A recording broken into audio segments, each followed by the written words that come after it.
right, time to take a look at the COOLJOB waterproof gloves for winter. These are the extra large, so that's going to fit my hand.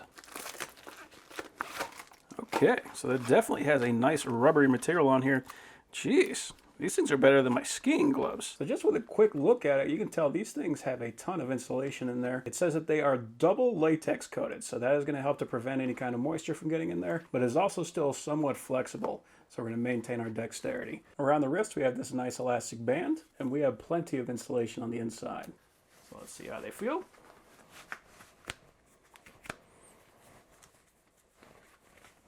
Oh yeah. So they're cushiony, so I lose a little bit of dexterity, but not much. Definitely not as much as I would get out of like skiing or snowboarding gloves. So that's great. Plus this super grippy texture, if I'm gonna be doing any kind of work, that's gonna really help me out. So if I need to do anything like moving boxes outside, anything like that, and it's gonna be cold outside, this is definitely gonna be the glove that I reach for.